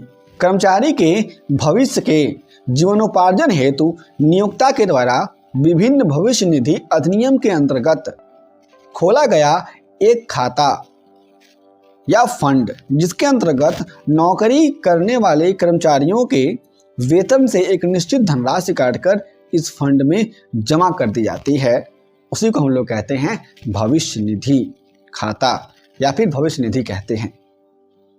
कर्मचारी का नियोक्ता भी इसी फंड में एक निश्चित अनुपात में दान करता है। यानी जो भी खाता खोला जाएगा, जिस खाते में जो भी एम्प्लॉई है यानी जो भी कर्मचारी है उसके पैसे का एक हिस्सा काट करके डाला जाएगा, उसी खाते में जो भी एम्प्लॉयर है यानी जो भी मालिक यानी नियोक्ता है उसके ओर से भी क्या किया जाएगा, कुछ पैसा कुछ प्रतिशत में जमा किया जाता है। दोनों राशियों पर एक निश्चित दर से ब्याज भी कर्मचारी को मिलता है और जो दोनों राशियां जमा हो रही हैं एम्प्लॉयर की और एम्प्लॉय की, उस खाते में यानी प्रोविडेंट फंड अकाउंट में दोनों पर जो ब्याज होगा वह दोनों का दोनों ब्याज जो भी एम्प्लॉय है उसको मिलता है यानी कर्मचारी को मिलता है। जब कभी कर्मचारी सेवा से अवकाश ग्रहण करता है तो उसे यह संपूर्ण राशि ब्याज सहित वापस कर दी जाती है। और जब कभी भी कोई भी एम्प्लॉय क्या करेगा, सेवा से अवकाश ले लेगा, यानी उसका रिटायरमेंट आ जाएगा, तो जो भी पैसा उसके प्रोविडेंट फंड अकाउंट में है वह सारा का सारा इंटरेस्ट के साथ उसको वापस कर दिया जाता है, ब्याज के साथ उसको वापस कर दिया जाता है। यदि दुर्भाग्यवश कर्मचारी की मृत्यु उसकी सेवानिवृत्ति से पूर्व ही हो जाती है तो इस फंड की संपूर्ण राशि यानी ब्याज सहित कर्मचारी के उत्तराधिकारी को दे दी जाती है। यहाँ पे आप लोग समझेंगे कि अगर कोई भी कर्मचारी है, अभी काम कर रहा है, उसकी मृत्यु हो जाती है किसी भी कारण की वजह से, तो उसके प्रोविडेंट फंड अकाउंट में जितने भी पैसे हैं भविष्य निधि खाते में, वे सारे के सारे पैसे ब्याज सहित निकाल करके भी उसका उत्तराधिकारी है। यानी अगर कोई भी लेडी है तो उनके पति को, उनके बच्चों को, या फिर कोई भी जेंट्स हैं तो उनकी जो पत्नी है उनको, या फिर उनके बच्चों को, जो भी उनके जायदाद के उत्तराधिकारी होंगे, या फिर उन्होंने जिनका नाम नॉमिनी में लिखा होगा उनको दे दिया जाता है। इस प्रकार भविष्य निधि यानी प्रोविडेंट फंड कर्मचारी को उसकी वृद्धावस्था के समय तथा उनके परिवार के सदस्यों को एक अच्छी धनराशि उपलब्ध करके उनके लिए अत्यधिक उपयोगी सिद्ध होता है। यहाँ पे आपको समझना है कि इस कंडीशन के बेस पर जो हमने पढ़ा, जितना अभी हमने समझा, उसके बेस पर आपको ये समझना है कि जो भविष्य निधि है वह किसी भी कर्मचारी को आगे आने वाले जो भी दिक्कतें हो सकती हैं उन दिक्कतों से उबारने और भविष्य में एक मुश्त पैसे के रूप में पाने के लिए बहुत ही उपयोगी सिद्ध होता है कि कोई भी व्यक्ति एक निश्चित समय के बाद से जब वो रिटायर होगा तो उसके पास कुछ पैसे होंगे जिसकी वजह से वह अपने जीवन को अच्छी तरीके से चला पाएगा वृद्धावस्था में। अब हम बात करते हैं भविष्य निधि के प्रकारों के बारे में, यानी types of provident fund. Provident fund कितने प्रकार के होते हैं उसको हम लोग समझ लेते हैं और जान लेते हैं अच्छी तरीकों से। मूलतः भविष्य निधि 4 प्रकार के होते हैं, यानी प्रोविडेंट फंड अकाउंट 4 प्रकार के होते हैं, जिनमें से 3 प्रकार के फंड विभिन्न प्रकार की नौकरी करने वाले कर्मचारियों के लिए हैं तथा एक फंड अपना व्यवसाय करने वाले तथा अन्य प्रकार के व्यक्तियों के लिए सार्वजनिक रूप से हैं। यहाँ पे कहा जा रहा है कि 4 प्रकार के प्रोविडेंट फंड होते हैं या फिर 4 प्रकार के प्रोविडेंट फंड अकाउंट खोले जाते हैं, जिसमें से जो 3 प्रकार के प्रोविडेंट फंड अकाउंट्स हैं वे सारे के सारे 3 प्रकार के प्रोविडेंट फंड अकाउंट जो भी एम्प्लॉयज होते हैं उन्हीं के लिए विशेष रूप से होते हैं। इसके अतिरिक्त एक और खाता है प्रोविडेंट फंड का, वह कर्मचारियों के साथ साथ अदर कोई भी पर्सन है जो अपना व्यवसाय कर रहा है, जिसकी कंपनी है, उसके लिए भी एक प्रोविडेंट फंड अकाउंट का यहाँ पर प्रोविजन है, उसको रखा जाता है। इस फंड का खाता किसी भी कर्मचारी द्वारा या जनता से किसी भी व्यक्ति के द्वारा भारतीय स्टेट बैंक अथवा उसकी सहायक बैंकों अथवा राष्ट्रीयकृत बैंकों अथवा प्रधान डाकघरों में खोला जा सकता है।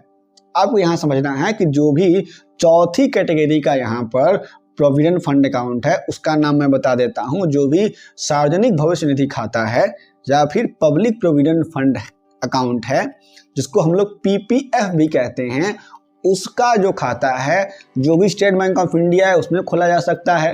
फिर जो भी स्टेट बैंक ऑफ इंडिया के जो भी सहायक बैंक हैं उनमें खोला जा सकता है, या फिर जो भी नेशनलाइज्ड बैंक हैं, जो भी राष्ट्रीयकृत बैंक हैं, जैसे Punjab national bank of India, Indian overseas bank, ये सारे के सारे बैंक क्या हैं? ये सारे के सारे बैंक नेशनलाइज्ड बैंक हैं, जो भी RBI के द्वारा नेशनलाइज्ड होते हैं, जो भी RBI एक्ट है उसमें और जो भी बैंकिंग रेगुलेशन एक्ट है उसके अकॉर्डिंग।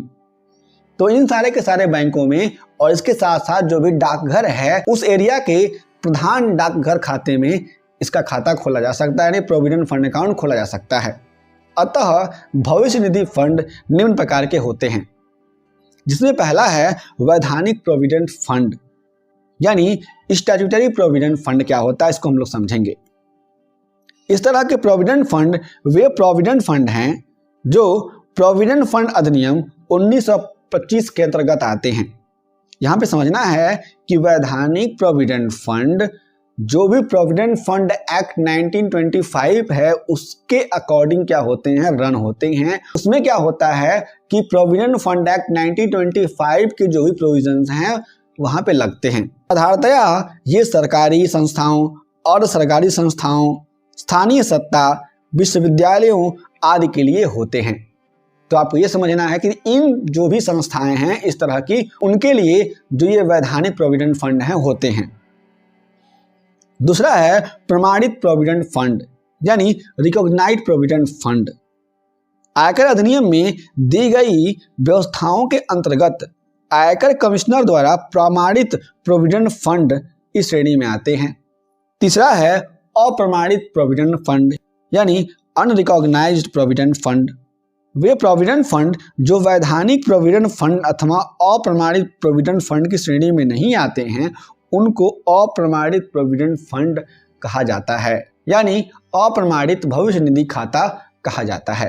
साधारणतया ये फंड छोटे स्तर पर व्यापार करने वाली निजी संस्थाओं के लिए होते हैं। चौथा है सार्वजनिक प्रोविडेंट फंड यानी पब्लिक प्रोविडेंट फंड, जिसको पीपीएफ भी कहा जाता है। सार्वजनिक प्रोविडेंट फंड वे फंड हैं जो सार्वजनिक रूप से सभी के लिए होते हैं। मेरे प्रिय साथियों, इस वीडियो में हमने जाना कि प्रोविडेंट फंड क्या होता है और प्रोविडेंट फंड के प्रकार कौन कौन से होते हैं। अभी हमने जो भी प्रोविडेंट फंड के प्रकारों के बारे में जाना है, इन सारे के सारे प्रकारों को, सारे के सारे टाइप्स को, चाहे वह स्टैट्यूटरी प्रोविडेंट फंड हो या फिर रिकॉग्नाइज्ड प्रोविडेंट फंड हो या फिर अनरिकॉग्नाइज्ड प्रोविडेंट फंड हो या फिर पब्लिक प्रोविडेंट फंड हो, इनको हम लोग अलग अलग वीडियोस में अच्छी तरीके से समझ लेंगे, जान लेंगे। सार्वजनिक भविष्य निधि फंड वे फंड हैं जो सार्वजनिक रूप से सभी के लिए होते हैं। इस योजना की शुरुआत 1 जुलाई 1968 को हुई, यानी जो भी पब्लिक प्रोविडेंट फंड है यह सभी के लिए होता है, चाहे वो एम्प्लॉय हो या फिर वह कोई भी प्रोफेशनल्स हो या फिर वह कोई बिजनेसमैन हो। और यह जो योजना है सार्वजनिक भविष्य निधि की, इसकी शुरुआत 1 जुलाई 1968 को हुई थी। इस योजना का उद्देश्य व्यक्तिगत बचतों को प्रोत्साहन करना है, यानी यह योजना इसलिए शुरुआत की गई कि जो लोगों के पास पैसे हैं, जो लोग इनकम कर रहे हैं, उसमें से वे लोग सेविंग कर सकें, यानी उनके अंदर ये भाव आया कि उन्हें सेविंग करना चाहिए। और लोग सेविंग करेंगे तो जरूर जो भी हमारी कंट्री है उसका ग्रोथ होगा। सेविंग के पैसे अगर किसी भी बैंक में जाएंगे तो बैंक क्या करेगी, उन पैसों को लोन पर देगी और लोन पर देने के बाद से ब्याज प्राप्त करेगी, जिससे हमारी कंट्री का ओवरऑल ग्रोथ होगा। ये एक इनडायरेक्ट बेनिफिट मैं आपको बता रहा हूं। इस योजना में जनता से कोई भी व्यक्ति, चाहे वह वेतनभोगी हो या नहीं, व्यवसायी हो या पेशेवर व्यक्ति, एक वित्तीय वर्ष यानी फाइनेंशियल ईयर में कम से कम 500 रुपए तथा अधिक से अधिक 1.5 लाख रुपए तक जमा कर सकता है। यानी हम लोग अगर पब्लिक प्रोविडेंट फंड की बात करते हैं, यानी सार्वजनिक भविष्य निधि की बात करते हैं, तो इस खाते में कोई भी व्यक्ति हो, चाहे वह एम्प्लॉय हो यानी वेतनभोगी हो, जो वेतनभोगी का मतलब होता है जो वेतन से अपना जीवन चलाता हो, कहीं काम करता हो, नौकरी करता हो, वह व्यक्ति हो, या फिर कोई व्यवसायी हो, या फिर पेशेवर का मतलब है प्रोफेशनल्स हो, जैसे डॉक्टर्स, वकील, सीए, सीएस, ये लोग हों, या फिर अध्यापक भी आ सकते हैं प्रोफेशनल्स में, तो ये लोग हों, तो इन लोगों के द्वारा एक वित्तीय वर्ष में कम से कम 500 रुपए और अधिकतम 1.5 लाख रुपए जमा किए जा सकते हैं इस सार्वजनिक भविष्य निधि खाते में। वेतनभोगी करदाताओं की दशा में इस फंड में नियोजक द्वारा कोई भी अंशदान नहीं दिया जाता है, यानी जो नियोक्ता है उसके द्वारा कोई भी अंशदान नहीं किया जाता है सार्वजनिक प्रोविडेंट फंड में, यानी पब्लिक प्रोविडेंट फंड, जिसको हम लोग सार्वजनिक भविष्य निधि कहते हैं। इसके अतिरिक्त हम लोगों ने समझा हुआ है कि जो वैधानिक प्रोविडेंट फंड है उसमें जो भी एम्प्लॉयर है वो भी अपना अंशदान यानी कंट्रीब्यूशन करता है, क्योंकि कर्मचारियों के लिए अलग से विशेष कर्मचारी भविष्य निधि प्रावधान है। कर्मचारियों द्वारा जमा कराई गई रकम पर अधिकतम 1.5 लाख पर अन्य भुगतानों सहित 1.5 लाख पर धारा 80C के अंतर्गत सकल कुल आय में से कटौती मिलती है, कटौती की जाती है। आपको मैंने पहले ही बताया हुआ है, जब हम लोग चर्चा कर रहे थे सेक्शन 80C का, तो हम लोगों ने समझा था कि अगर पब्लिक प्रोविडेंट फंड के पैसे हैं तो उनका डिडक्शन मिलता है सेक्शन 80C में 1.5 लाख रुपए तक का।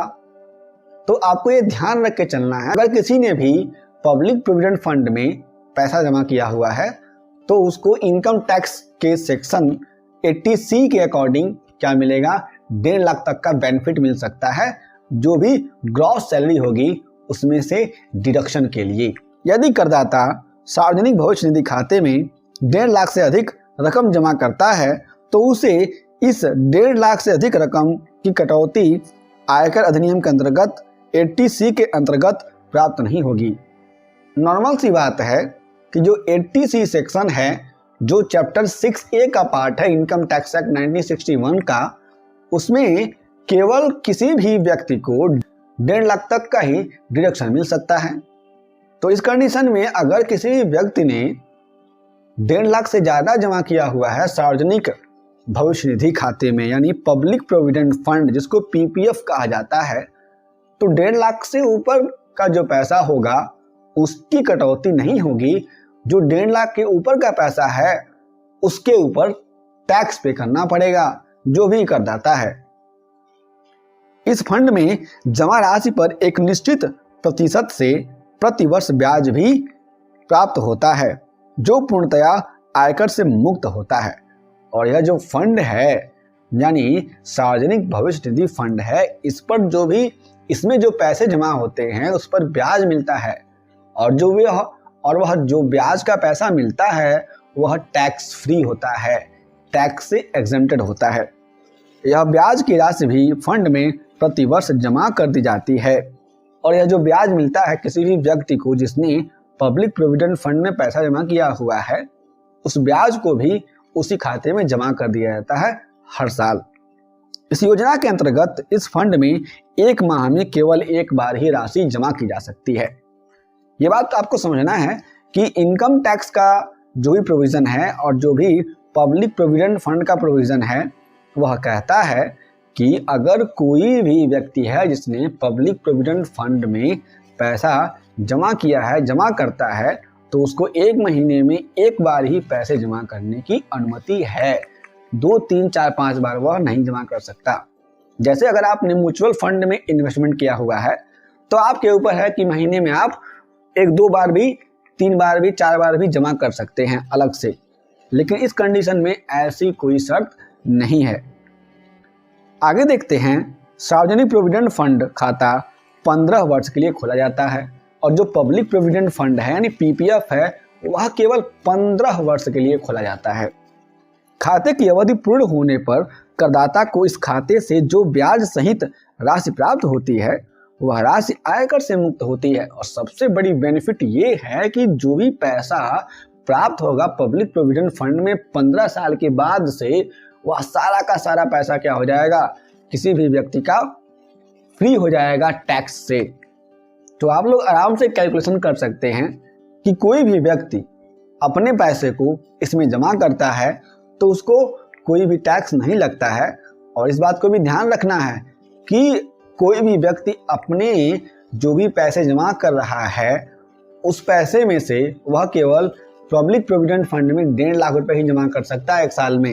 यदि किसी सदस्य की मृत्यु 15 वर्ष के अंदर ही हो जाती है तो इस फंड की संपूर्ण राशि उसके उत्तराधिकारियों को तुरंत भुगतान कर दी जाती है। कोई भी व्यक्ति है जिसने पैसा जमा किया हुआ है बहुत मेहनत से और बेचारा मर गया, तो उसके जो भी उत्तराधिकारी होंगे यानी जिसने उसका धन लिया हुआ है, उसकी पत्नी हो या फिर कोई लेडी हो तो उनके पति या फिर बच्चे, कोई भी ले सकता है जो उसका घर का होगा, जो उनके घर का होगा या फिर जिनका नॉमिनी में नाम होता है। यह खाता कर्मचारी अपने स्वयं के नाम से, पत्नी के नाम से या बच्चों के नाम से भी खोल सकता है। और वह यदि औरत हैं तो वह अपने पति के नाम से, अपने बच्चों के नाम से भी खाता खोल सकती हैं अगर पब्लिक प्रोविडेंट फंड की बात की जाती है तो। इस खाते को खोलने वालों को खाता खोलने के लिए वित्तीय वर्ष के 5 वर्ष के बाद आंशिक राशि निकालने की भी सुविधा दी जाती है तथा खाता खोलने के 3 वर्ष बाद फंड में जमा राशि के आधार पर ऋण प्राप्त करने की भी सुविधा दी जाती है। इस बात को हम लोग समझेंगे कि अगर किसी भी व्यक्ति ने पब्लिक प्रोविडेंट फंड में पैसा जमा किया हुआ है तो पब्लिक प्रोविडेंट फंड में जो भी पैसे जमा हुए हैं उस पैसे को वह व्यक्ति क्या कर सकता है, 5 साल में आंशिक उसमें से कुछ पैसे निकाल सकता है आंशिक रूप से, और 3 साल में जो पैसा जमा हुआ है उस पर वह व्यक्ति ऋण ले सकता है, कर्ज ले सकता है अगर उसे रिक्वायरमेंट हो तो। 15 वर्ष की अवधि पूर्ण हो जाने पर व्यक्ति को प्राप्त संपूर्ण धनराशि यानी ब्याज सहित आयकर से मुक्त होती है, जो मैंने पहले ही बताया हुआ है। 15 साल के बाद जो पैसा मिलेगा ब्याज सहित उस पर कोई भी टैक्स नहीं लगेगा। यदि व्यक्ति चाहे तो 15 वर्ष के बाद अगले 5 वर्ष के लिए इस खाते को और चालू रख सकता है। यहाँ पे समझना है कि अगर कोई व्यक्ति है 15 साल के बाद उसे पैसे मिल गए तो वो चाहता है तो 5 साल के लिए और अपने पैसे को डाल सकता है पब्लिक प्रोविडेंट फंड खाते में। अनिवासी भारतीय एवं हिंदू अविभाजित परिवार पीपीएफ खाता खोलने के लिए योग्य नहीं माने जाते हैं। यानी जो कोई भी अनिवासी भारतीय है और हिंदू अविभाजित परिवार है तो उस कंडीशन में इन लोगों को कोई भी पब्लिक प्रोविडेंट खाता खोलने की अनुमति नहीं दी जाती है, जो भी पब्लिक प्रोविडेंट फंड एक्ट है उसके प्रोविजन के अकॉर्डिंग और जो भी इनकम टैक्स एक्ट 1961 है उसके अकॉर्डिंग। देखते हैं कि वेतन के स्थान पर लाभ कौन कौन से होते हैं। वेतन के स्थान पर लाभ का अर्थ, meaning of profit in lieu of salary. कर्मचारी यानी एम्प्लॉय को उसके नियोक्ता यानी एम्प्लॉयर के द्वारा उसके वेतन के बदले में जो भी लाभ दिया जाता है उसे वेतन के स्थान पर दिया गया लाभ कहा जाता है। आप लोग समझेंगे कि किसी भी कर्मचारी को वेतन के स्थान पर कोई भी लाभ दिया जाएगा उसको कहा जाएगा वेतन के स्थान पर दिया गया लाभ। यहाँ पर स्पष्ट है कि जब कर्मचारी को वेतन के स्थान पर लाभ देने की बात होगी तो उसे वेतन नहीं दिया जाएगा। आपको समझना है कि अगर किसी भी कर्मचारी को वेतन के स्थान पर लाभ दिया जाएगा तो, और हम लोगों ने पहले पढ़ा था कि परक्यूजिट्स और जो भी अलाउंस थे यानी अनुलाभ और भत्तों की स्थिति में वेतन तो मिलता था लेकिन वेतन के साथ वे सुविधाएं मिलती थी अनुलाभों की और भत्तों की। लेकिन जब कभी भी profits in lieu of salary की बात की जाएगी यानी वेतन के स्थान पर लाभ की बात की जाएगी तो उसमें हम लोग कभी भी शामिल नहीं करेंगे किसको, सैलरी को, तो केवल सुविधाएं ही दी जाएंगी। इसका मतलब यह है कि इस स्थिति में कर्मचारी का वेतन बंद हो जाएगा और उसके स्थान पर कुछ धन दिया जाएगा। आपको समझना है कि जब कभी भी वेतन के स्थान पर लाभ की बात होगी तो वहां पर कर्मचारी का जो वेतन होगा वो बंद हो जाएगा और उसको जो अन्य सुविधाएं हैं वे दी जाएंगी। अब हम बात करते हैं वेतन के स्थान पर प्राप्त लाभों के बारे में कि वे लाभ कौन कौन से हैं जो वेतन के स्थान पर किसी भी कर्मचारी को प्राप्त होते हैं। वेतन के स्थान पर प्राप्त लाभ में निम्न को शामिल किया जाता है, जिसमें पहला है सेवा की शर्तों में परिवर्तन के फलस्वरूप प्राप्त क्षतिपूर्ति यानी compensation on change in terms and conditions. यानी किसी भी कंपनी में कोई भी जो भी एम्प्लॉय है वह जो भी उसके द्वारा सेवा की शर्तें हैं उसमें कोई भी परिवर्तन हो जाता है तो उसके कंडीशन में उस कंडीशन में उस एम्प्लॉय को जो भी मिलेगा उसको यहाँ पे शामिल किया जाएगा वेतन के स्थान पर प्राप्त अन्य लाभों में। दूसरा है नौकरी को हटाने की अवधि सूचना का वेतन यानी salary of information period for retrenchment. वहाँ पर जो भी पैसा मिलेगा उसको हम लोग शामिल करेंगे वेतन के स्थान पर लाभों में। तीसरा है अप्रमाणित प्रोविडेंट फंड से प्राप्त रकम यानी amount received from unrecognised provident fund. भी एम्प्लॉय को जो भी अनरिकॉग्नाइज्ड प्रोविडेंट फंड है उससे जो पैसे मिलेंगे उसको भी शामिल किया जाता है वेतन के स्थान पर प्राप्त लाभों में। चौथा है कीमैन इंश्योरेंस पॉलिसी यानी कीमैन जीवन बीमा पॉलिसी से प्राप्त धन बोनस सहित। जो भी 1 अक्टूबर 1996 से सम्मिलित हुआ है उसमें जो पैसे किसी भी एम्प्लॉय को मिलेंगे उसको भी क्या किया जाएगा, शामिल किया जाएगा वेतन के स्थान पर प्राप्त लाभों में। और पांचवा है किसी व्यक्ति को नौकरी आरंभ करने से पूर्व या नौकरी समाप्त होने के बाद प्राप्त एक मुश्त रकम, यानी कोई भी एम्प्लॉय है वह नौकरी शुरू करने से पहले कुछ पैसा पा जाता है अपने एम्प्लॉयर के द्वारा, या फिर उसकी नौकरी पूरी की पूरी खत्म हो जाती है और जब वह रिटायर होता है तो रिटायर के समय उस जो भी एम्प्लॉय है उस एम्प्लॉय को अपने एम्प्लॉयर से एक मुश्त जो पैसा मिलेगा उसको हम लोग शामिल करेंगे जब कभी भी करेंगे कैलकुलेशन किसका, profit in lieu of salary का, यानी वेतन के स्थान पर लाभों का, तो उसमें शामिल कर लेंगे। और छठवां यानी अंतिम है कर्मचारी को प्राप्त अन्य कोई राशि, any other payment to employee. इन सारे के सारे जो भी धन प्राप्त होते हैं इस कंडीशंस में उनको शामिल करते हैं वेतन के स्थान पर प्राप्त लाभों में। कि अर्जित अवकाश का नकदीकरण का मतलब क्या होता है। अर्जित अवकाश के नकदीकरण से आशय कर्मचारी के द्वारा अपने नियोक्ता से अपनी सेवा के दौरान या सेवा के बाद अवकाश से प्राप्त वेतन से है।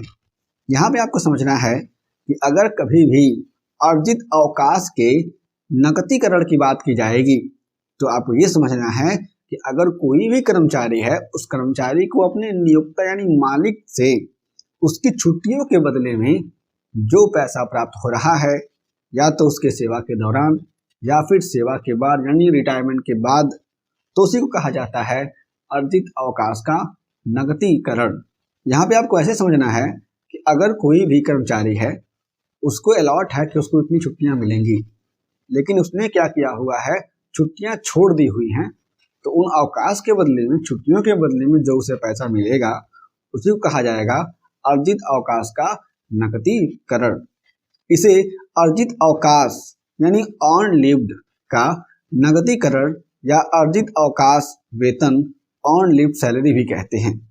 इन्हें दो प्रकारों में समझा जा सकता है जो भी अर्जित अवकाश का नकदीकरण है उसको।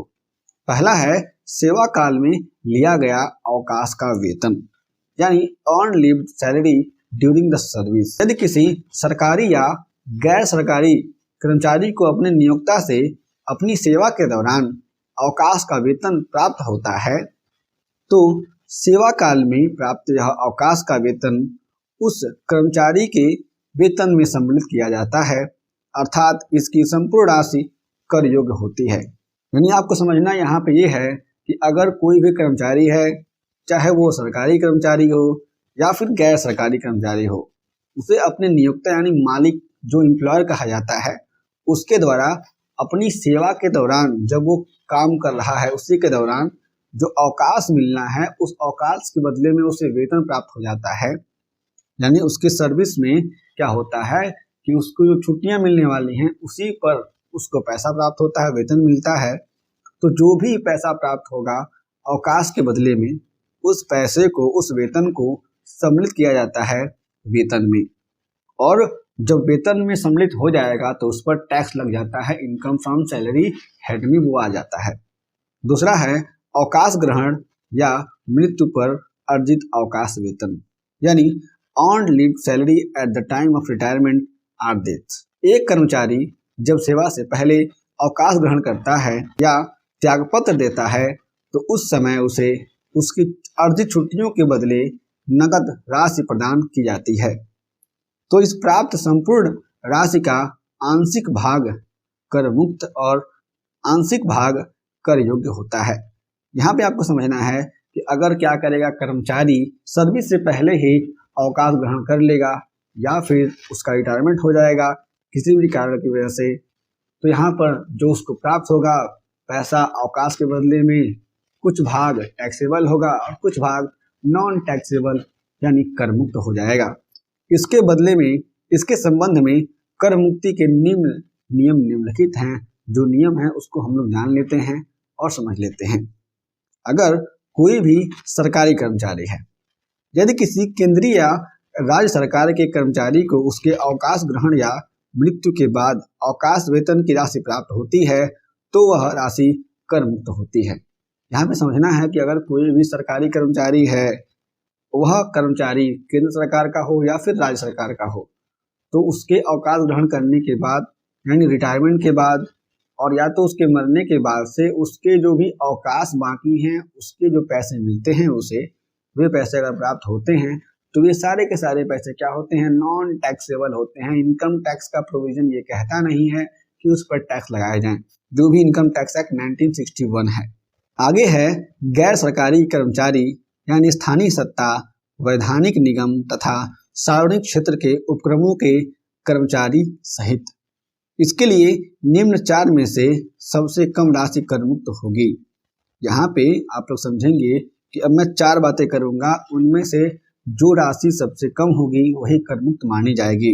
शेष राशि वेतन में सम्मिलित की जाएगी और जो पैसा बच जाएगा उसको सम्मिलित कर लिया जाएगा वेतन में।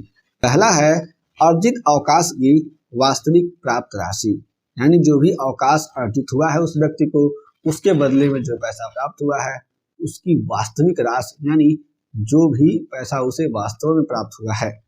अथवा दूसरा है अवकाश ग्रहण या सेवानिवृत्ति के ठीक पूर्व 10 माह के औसत वेतन के आधार पर अधिक से अधिक 10 माह का वेतन। यहाँ पे समझना है कि अवकाश ग्रहण या फिर सेवानिवृत्त अगर वो रिटायरमेंट हो जाता है तो उसके पहले जो भी 10 महीने का वेतन उसको मिला होगा, उस 10 माह के वेतन का औसत लिया जाएगा और उसके आधार पर अधिक से अधिक 10 माह का वेतन जो भी होगा वो। तीसरा हो जाएगा सेवा काल में न लिए गए अर्जित अवकाश की मान्य अवधि के लिए औसत वेतन के आधार पर गणना की गई राशि। इसमें यह कहा जाता है कि इसमें प्रत्येक संपूर्ण वर्ष के लिए अधिकतम 30 दिन की अवधि अर्जित अवकाश के लिए मान्य है। इसमें सेवा के संपूर्ण वर्ष के लिए जाएंगे, वर्ष की आंशिक अवधि छोड़ दिया जाएगा। और चौथा है केंद्र सरकार द्वारा निर्धारित अधिकतम 3 लाख रुपए। इन चारों में से जो भी राशि कम होगी उसी को कंसिडर किया जाएगा कि वह गैर सरकारी कर्मचारी के द्वारा वह राशि हो जाएगी, उस राशि को कर मुक्त माना जाएगा। उसके ऊपर जो भी पैसा होगा उस पर इनकम टैक्स एक्ट 1961 के अकॉर्डिंग टैक्स लग जाएगा। सबसे पहले जानते हैं कि सुपर एनुएशन फंड का मतलब क्या होता है। सुपर एनुएशन फंड वो फंड हैं जो कुछ नियोक्ताओं के द्वारा अपने कर्मचारियों को उनके अवकाश ग्रहण करने के बाद अथवा अवकाश ग्रहण करने से पूर्व कर्मचारी के कार्य करने में अयोग्य हो जाने पर अथवा उसकी मृत्यु के बाद उसके आश्रितों के जीवन यापन के लिए वार्षिकी देने के उद्देश्य से बनाया जाता है। यहाँ पे समझना ये है कि सुपर एनुएशन फंड एक ऐसा फंड है जो हमेशा का हमेशा जो मालिक यानी नियोक्ता है यानी एम्प्लॉयर है उसी के द्वारा बनाया जाता है।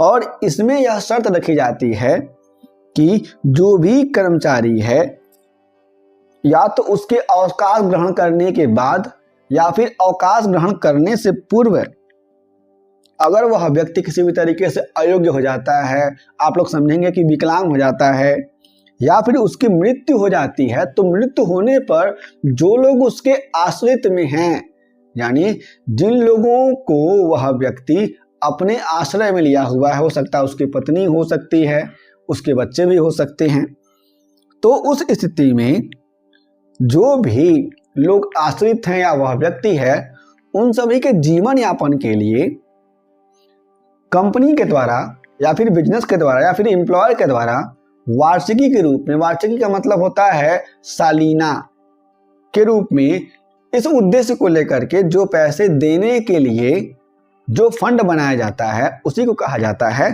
Super एनुएशन fund. साधारण भाषा में प्रोविडेंट फंड और सुपर एनुएशन फंड में यह अंतर है कि प्रोविडेंट फंड में प्रत्येक कर्मचारी का खाता अलग अलग होता है और वह कर्मचारी अवकाश ग्रहण करने पर एक मुश्त राशि प्राप्त करता है। जबकि सुपर एन्युएशन फंड में प्रत्येक कर्मचारी की संपूर्ण राशि का एक सम्मिलित खाता रखा जाता है। यहां पे समझना है कि कोई भी कंपनी है, उस कंपनी में जितने लोग काम करते होंगे सभी लोगों का अलग अलग खाता होगा। मतलब क्या, उसको प्रोविडेंट फंड माना जाएगा।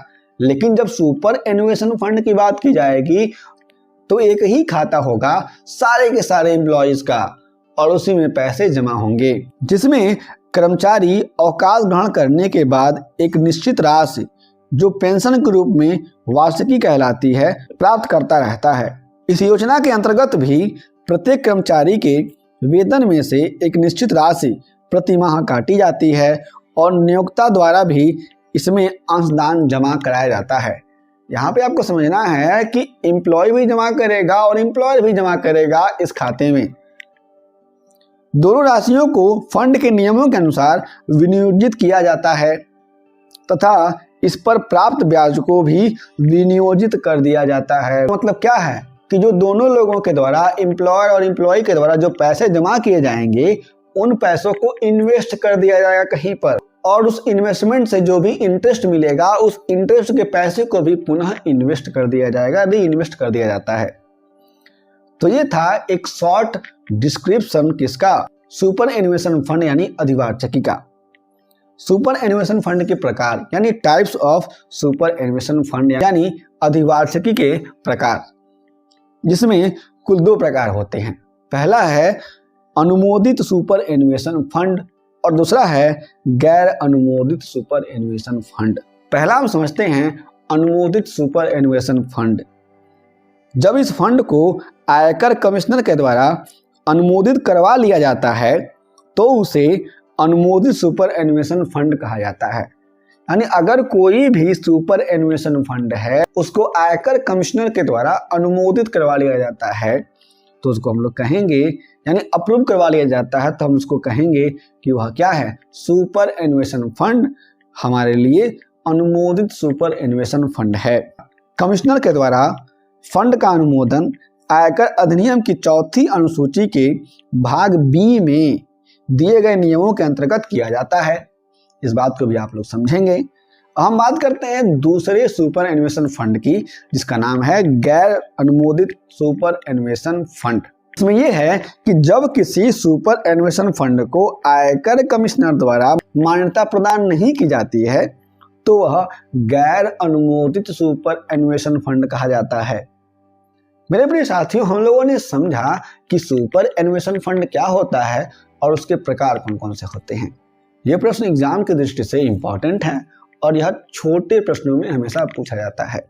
यदि आपके पास और कोई भी प्रश्न है इनकम टैक्स से जुड़े हुए तो उन सारे के सारे प्रश्नों को हमसे जरूर पूछें, हम आपके सभी प्रश्नों का उत्तर जरूर देंगे। हम फिर से मिलेंगे एक नए वीडियो के साथ, तब तक के लिए जय हिंद।